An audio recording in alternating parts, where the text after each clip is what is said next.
Hansel and Gretel by Jacob Grimm and Wilhelm Grimm. Hard by a great forest dwelt a poor woodcutter with his wife and his 2 children. The boy was called Hansel and the girl Gretel. He had little to bite and to break, and once when great dearth fell on the land, he could no longer procure even daily bread. Now when he thought over this by night in his bed, and tossed about in his anxiety, he groaned and said to his wife, "What is to become of us? How are we to feed our poor children, when we no longer have anything even for ourselves?" "I'll tell you what, husband," answered the woman. "early tomorrow morning we will take the children out into the forest to where it is the thickest.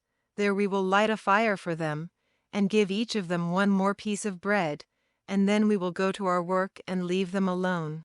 They will not find the way home again, and we shall be rid of them."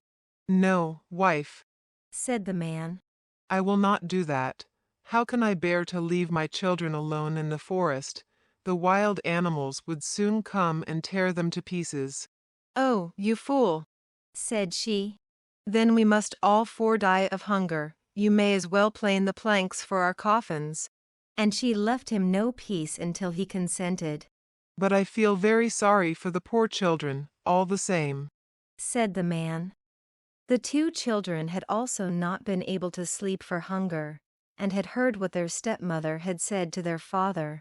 Gretel wept bitter tears, and said to Hansel, "Now all is over with us." "Be quiet, Gretel," said Hansel. "Do not distress yourself, I will soon find a way to help us." And when the old folks had fallen asleep, he got up, put on his little coat, opened the door below, and crept outside. The moon shone brightly, and the white pebbles which lay in front of the house glittered like real silver pennies. Hansel stooped and stuffed the little pocket of his coat with as many as he could get in. Then he went back and said to Gretel, "Be comforted, dear little sister, and sleep in peace, God will not forsake us." And he lay down again in his bed. When day dawned, but before the sun had risen, the woman came and awoke the 2 children, saying, "Get up, you sluggards. We are going into the forest to fetch wood." She gave each a little piece of bread, and said, "There is something for your dinner, but do not eat it up before then, for you will get nothing else." Gretel took the bread under her apron, as Hansel had the pebbles in his pocket. Then they all set out together on the way to the forest. When they had walked a short time, Hansel stood still and peeped back at the house, and did so again and again. His father said, "Hansel, what are you looking at there and staying behind for? Pay attention, and do not forget how to use your legs." "Ah, father," said Hansel, "I am looking at my little white cat, which is sitting up on the roof, and wants to say goodbye to me." The wife said, "Fool, that is not your little cat, that is the morning sun which is shining on the chimneys." Hansel, however, had not been looking back at the cat, but had been constantly throwing one of the white pebble stones out of his pocket on the road. When they had reached the middle of the forest, the father said, "Now, children, pile up some wood, and I will light a fire that you may not be cold." Hansel and Gretel gathered brushwood together, as high as a little hill. The brushwood was lighted, and when the flames were burning very high, the woman said, "Now, children, lay yourselves down by the fire and rest. We will go into the forest and cut some wood. When we have done, we will come back and fetch you away." Hansel and Gretel sat by the fire, and when noon came, each ate a little piece of bread, and as they heard the strokes of the wood axe, they believed that their father was near. It was not the axe, however, but a branch which he had fastened to a withered tree which the wind was blowing backwards and forwards. And as they had been sitting such a long time, their eyes closed with fatigue, and they fell fast asleep. When at last they awoke, it was already dark night. Gretel began to cry and said, "How are we to get out of the forest now?" But Hansel comforted her and said, "Just wait a little, until the moon has risen, and then we will soon find the way."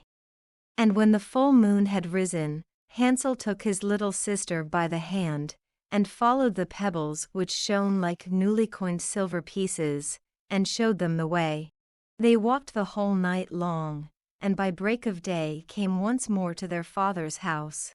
They knocked at the door, and when the woman opened it and saw that it was Hansel and Gretel, she said, "You naughty children, why have you slept so long in the forest? We thought you were never coming back at all." The father, however, rejoiced, for it had cut him to the heart to leave them behind alone. Not long afterwards, there was once more great dearth throughout the land, and the children heard their mother saying at night to their father, "Everything is eaten again, we have 1/2 loaf left, and that is the end. The children must go, we will take them farther into the wood, so that they will not find their way out again. There is no other means of saving ourselves." The man's heart was heavy, and he thought, It would be better for you to share the last mouthful with your children. The woman, however, would listen to nothing that he had to say, but scolded and reproached him. He who says a must say B, likewise, and as he had yielded the first time, he had to do so a second time also. The children, however, were still awake and had heard the conversation. When the old folks were asleep, Hansel again got up, and wanted to go out and pick up pebbles as he had done before, but the woman had locked the door, and Hansel could not get out. Nevertheless he comforted his little sister, and said, "Do not cry, Gretel, go to sleep quietly, the good God will help us." Early in the morning came the woman, and took the children out of their beds. Their piece of bread was given to them, but it was still smaller than the time before. On the way into the forest Hansel crumbled his in his pocket, and often stood still and threw a morsel on the ground. Hansel, why do you stop and look round? Said the father. Go on. I am looking back at my little pigeon which is sitting on the roof, and wants to say goodbye to me, answered Hansel. Fool! Said the woman. That is not your little pigeon, that is the morning sun that is shining on the chimney. Hansel, however, little by little, threw all the crumbs on the path.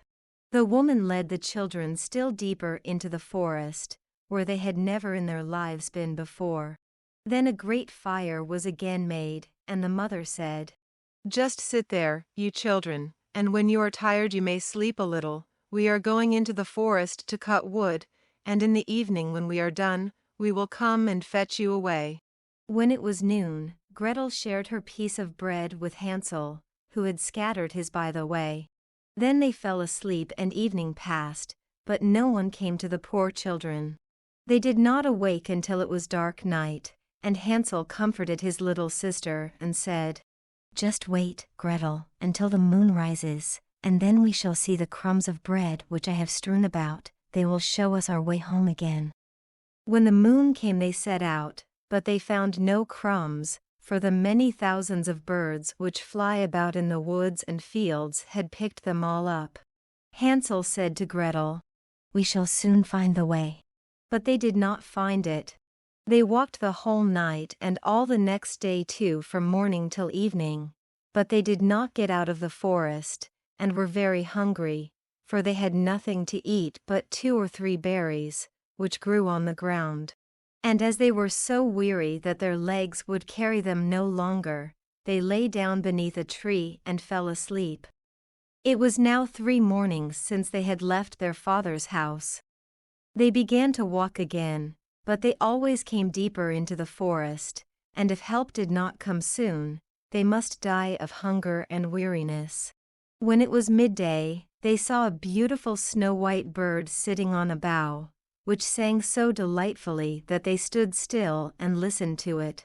And when its song was over, it spread its wings and flew away before them, and they followed it until they reached a little house, on the roof of which it alighted, and when they approached the little house they saw that it was built of bread and covered with cakes, but that the windows were of clear sugar.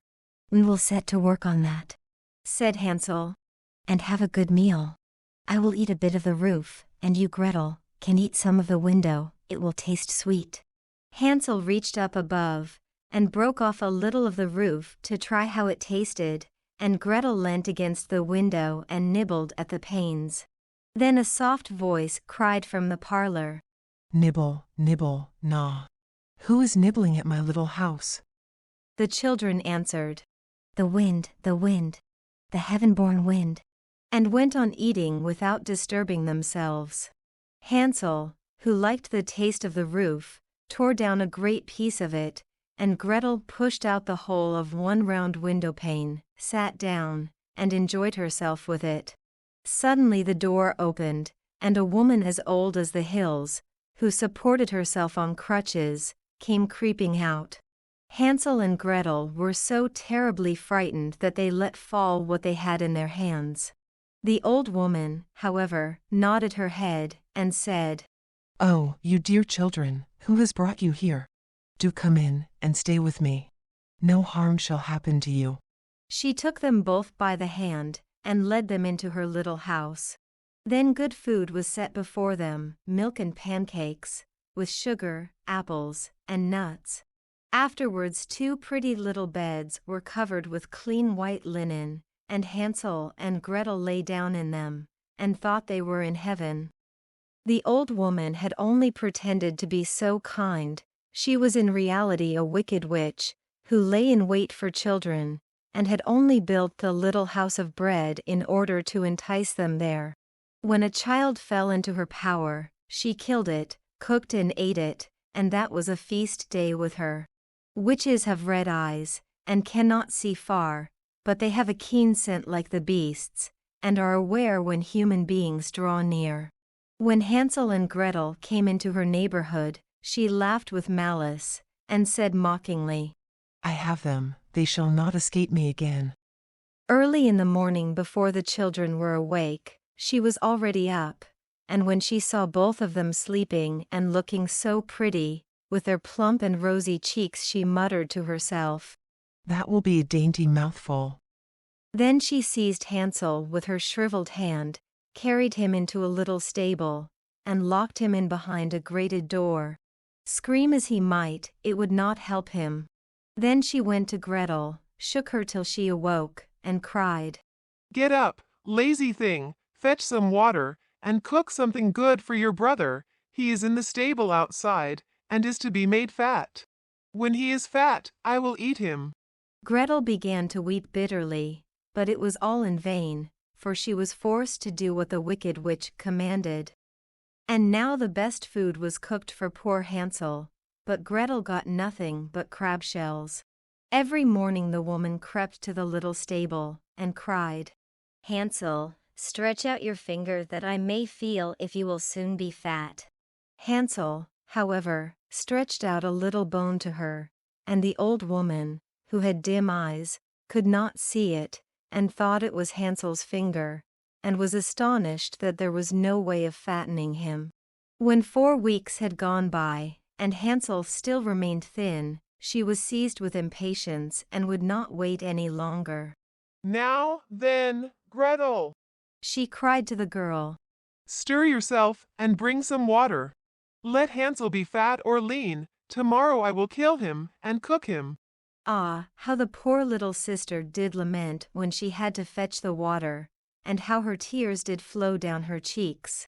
Dear God, do help us! She cried, If the wild beasts in the forest had but devoured us, we should at any rate have died together. "Just keep your noise to yourself. said the old woman. It won't help you at all." Early in the morning, Gretel had to go out and hang up the cauldron with the water, and light the fire. "We will bake first. Said the old woman. I have already heated the oven and kneaded the dough." She pushed poor Gretel out to the oven, from which flames of fire were already darting. "Creep in Said the witch. and see if it is properly heated so that we can put the bread in."